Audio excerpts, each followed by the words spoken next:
Ninth. Today your theorem number 8.8, which is the midpoint theorem है. The ninth segment is joining the midpoints of any two sides of side is parallel to the third side and half of it have connected. Theorem का basically what is the use of the theorems? कि whenever you are solving the questions based on now your exercises, you can आपका now just take them आपका as a formula और tools की तरह आप उसको काम कर सकते हैं. Easily you can work. But before solving any theorem आपकी प्रॉपर्टीज ट्राइंगल्स की बिल्कुल आपको याद होनी चाहिए. 5 क्राइटेरिया में से कौन सा क्राइटेरिया आपको लगता है वहाँ पे, वो सारे क्राइटेरिया आपको याद होना चाहिए. Then the first thing is जो आपका इम्पोर्टेंट है, and that important is to make a figure. हमेशा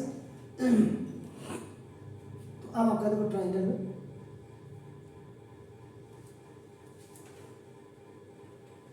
दिस इज अ ट्राइंगल.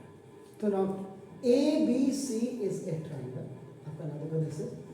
तो in a triangle the line segment joining ये मिड पॉइंट्स, क्योंकि ये base this triangle is based on this B C base पे आपका देखो. तो ना ये मिड पॉइंट आपका देखो D and this mid point आपका देखो ई.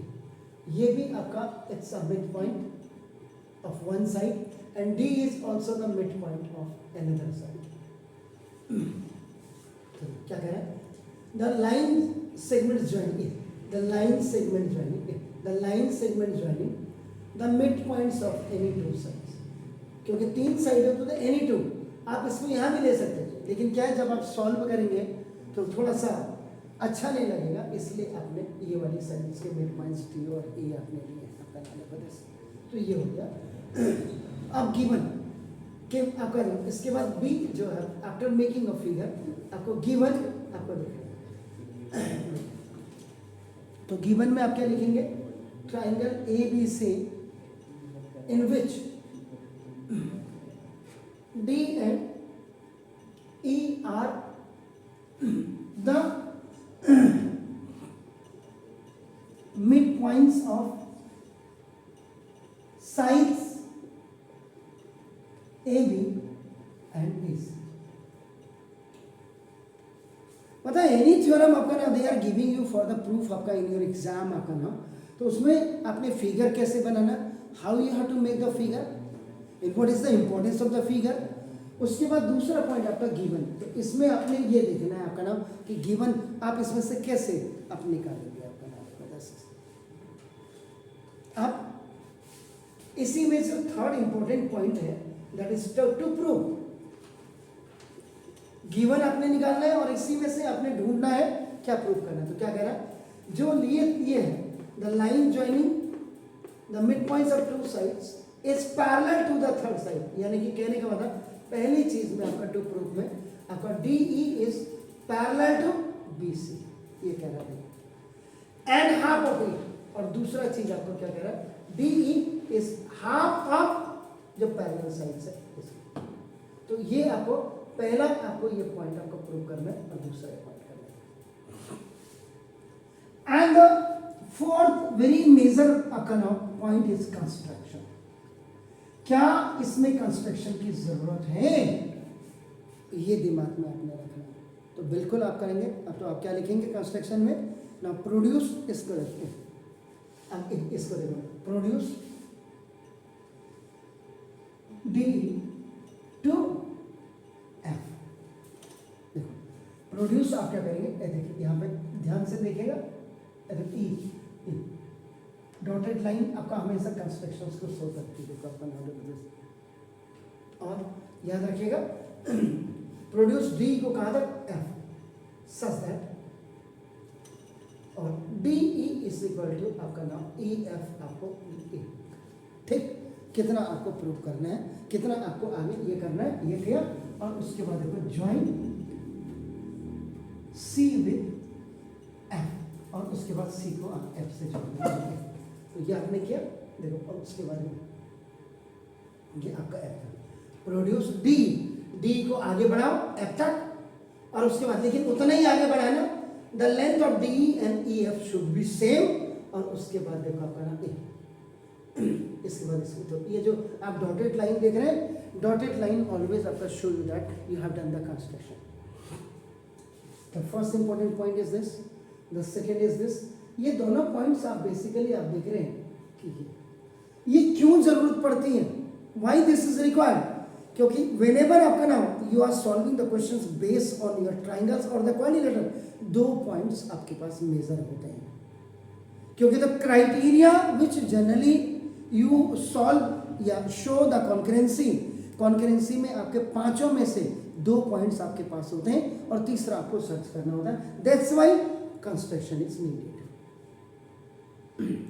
अब देखिएगा, and the fourth important point is that is आपका this is the proof. Proof में सबसे पहले आपका नाम इन्हीं का इस्तेमाल होता है, गिवन का आपका नाम. आप क्या करेंगे, first in triangle A B C D and E are the mid points of, देखो आपका नाम ए, साइड्स आपका क्या है, ए बी एंड ए सी. ये आप यहाँ पे गिवन लिखेंगे. इसका मतलब क्या हो गया, तो therefore A D is equal to B D and A E is equal to आपका देखो ना जैसा ई सी, बल्कि इसको बी डी को डी भी करेंगे.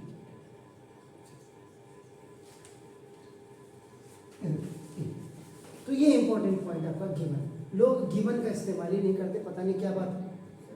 ये थर्ड हो गया और आपका तो ये फोर्थ हो गया. गिवन का इस्तेमाल आप हमेशा करें बस. अब आपने कर दिया, उसके बाद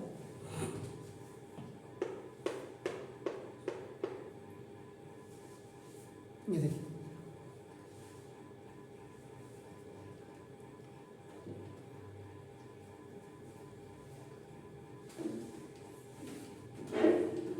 अब आपका क्या करेंगे आप,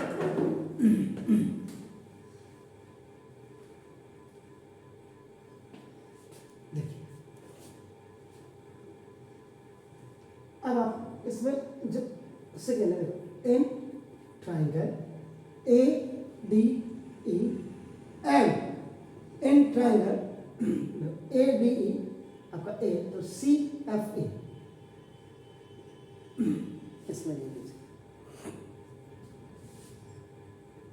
अगर आप ए ई डी कर रहे हैं तो देखो इसको, अगर आप ए ई डी कर रहे हैं, ये आपकी सबसे इंपॉर्टेंट चीज आपका ये है. जब आप ट्राइंगल्स के बारे में इस स्पेसिफिकेशन देते हैं, अगर देखो ए ई डी लिख रहे हैं तो सी ई एफ लिखेंगे,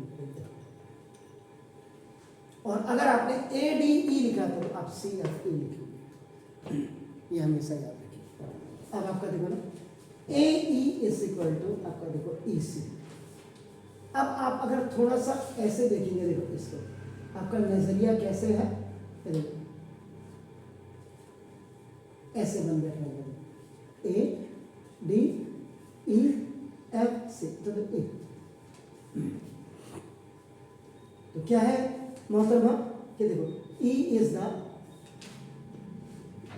mid point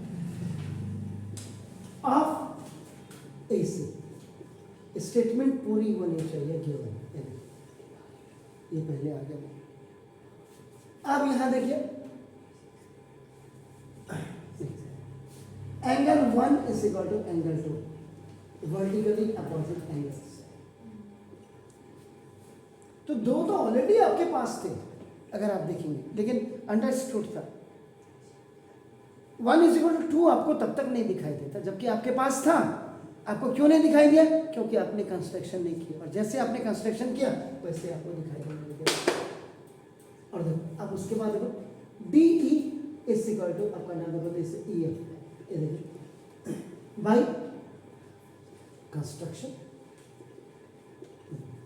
side angle side, side angle side. ये देखो आपका खुद ही देखिए साइड एंगल साइड. तो देखो therefore triangle AED is concurrent to our triangle देखो CEF by, मैंने बार बार कहा है कि ये नहीं कि एंगल 1 इसको पहले ऊपर लिख दिया, इन दोनों को बाद में लिख दिया, और आप यहाँ आपका प्रॉपर्टी आप लिख रहे हैं साइड एंगल साइड. नहीं, यहाँ पे जो प्रॉपर्टी आप लिखेंगे, द क्राइटेरिया आपका या जो आपका जो भी आपका वो कॉन्करेंसी आपका इसके अकॉर्डिंग होनी चाहिए। देखो by the side angle side, by side angle side concurrency. और जब भी आप दो ट्राइंगल्स को आप कॉन्करेंट कर जाते हैं तो उसके बाद आपको क्या करते हैं, आप सी पी आप कर दो। इसका मतलब आपका A D is equal to आप क्या कर देंगे, इसमें आप सी एफ कर देंगे। तो therefore A D is equal to आपका देखो C F by C P C P. तो करस्पॉन्डिंग पार्ट है, इसका मतलब ये वाली साइड और ये वाली साइड आपने कॉन्करेंसी में ये कर दिया। उसके बाद आपने और क्या करना है,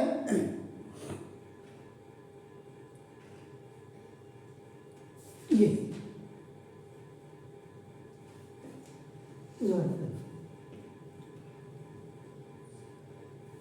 आप कर दीजिएगा angle 3 is equal to angle 4 by C P C.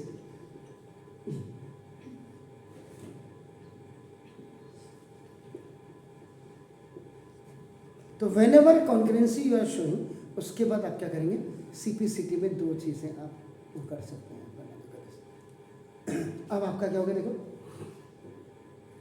A D is equal to C F, ये आपका देखो ए कौन सी है, ए यहाँ है देखिए आपका ना, तो ये आपका देखो भाई सीपीसीटी आपने इसको प्रूव कर ही दिया आपका ना, देखो जैसे हाँ उसका देखो ए देखो A D is equal to आपका ना देखो जैसा डी बी, ये आपका देखो ये गिवन में आपका था। तो ना from equation number 5 and equation number आपका देखो 2, देखो 5 और 2 से ए डी आपका देखो ना देखो इसका ना C F is equal to D B. A D को आप कंपेयर कर लीजिएगा, ये तो आपने देखो A D is equal to C F आपने by C P C T किया, और A D is equal to D B देखो आपका ना ई ऑलरेडी गिवन में है आपका देखो खुद ही डी एन ई आपका, इसको यहाँ हमने ओपन कर दिया। तो देखो अब इससे जो प्रॉपर्टी आपकी है ये 7 प्रॉपर्टी आपकी आ गई। बस अब आपका ये हो गया ए डी। अब आपका देखो एंगल 3 इज इक्वल टू, ये आपका आ गया angle 3 is equal to angle 4, ये देखिए आपका नाम क्या है E by C P C T में आपका आ गया। अब आप इन दोनों को लेकर के चलिए, आपका नाम देखो जैसे C F is equal to D B, तो देखिए इसी वाले में ए, और ये angle 3 is equal to angle 4, इसका मतलब क्या होगा angle 3 is equal to angle 4। तो now if both are alternate interior angles अगर आपका हो जाता है, ये देखिए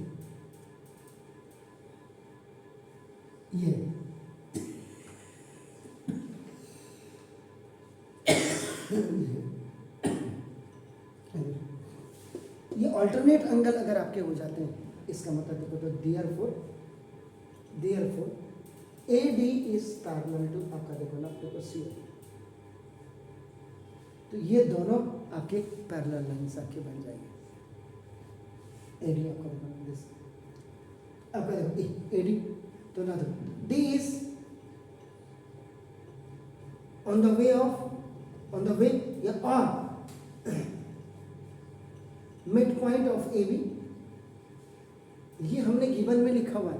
तो देखो तो देयरफॉर अब आपका B D is equal to B, आपका क्या हो जाएगा, B D is parallel to C F भी हो जाएगा, and B D is equal to B D is equal to C F भी हो जाएगा।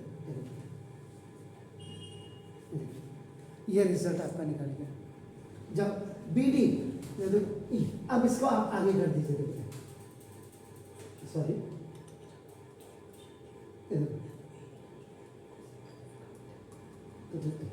बी डी अब पैरेलल टू ये हो गया देखो आपका, और बी डी और सी एफ दोनों हो गया। तो देखो अगर आप इसको मिला देते हैं अब क्या होगा, इस वाले को आप देखो ये डी है, ये बी है, देखो ये सी है और ये एफ है देखो आपका। अब जब ये दोनों पैरेलल हो गए आपका देखो ना, और ये दोनों ही आपके इक्वल हो गए, तो therefore B D F C is a parallelogram. तो देखो ये दोनों बराबर हो गए, पैरेलल हो गए, तो आपका देखो पैरेललोग्राम हो गया आपका ना। ये तो ऑलरेडी पैरेलल था, ये तो ऑलरेडी पैरेलल था आपने गिवन में दिया हुआ आपका ना देखो दिस। तो अब आपका क्या हो गया, ये डी एफ आपका क्या हो जाएगा, तो hence D F is parallel to B C हो गया, देखो पैरेललोग्राम हो गया। तो ये जब पैरेलल है, इक्वल है, तो ये भी आपका देखो तो डी एफ एंड आपका देखो तो D F is equal to आपका बी सी भी हो जाएगा, D F is equal to B C हो गया देखो। अब आप देखो डी एफ को आप क्या लिख सकते हैं, डी ई और प्लस आपका देखो E F is equal to B C हो गया। तो डी देख लीजिएगा बस, लिटिल बिट आपका नाम आपने D plus E F is equal to आपने एफ सी किया। अब आपका देखो डी ई और प्लस ई एफ की जगह में भी आप डी ई कर दीजिएगा, आपका देखो ना देखो बी सी, आपने देखो क्या है, ये देखो D F is equal to B C था और आपका नाम D E is equal to आपका ई एफ आपका नाम है, देखो दिस ये है, इन चीज़ों को देखो A D is equal to आपका देखो ये है, आपका देखो A D is equal to ये है आपका नाम देखो दिस। अब आपका डी, तो देखो this two D is equal to आपका देखो बी सी हो जाएगा। तो D E is equal to this is the coefficient of D, तो देखो ये नीचे आ जाएगा हाफ ऑफ बी सी। एक पैरेलल हो गया आपका ना देखो दिस ना, और एक आपका देखो ना दिस ये हो गया। तो D F is equal to B C, D F को आपने ब्रेक करके आपने ऐसे लिखा। तो ये प्रॉपर्टी इतना आपका और ऐड हो करके इसमें आया, प्लीज़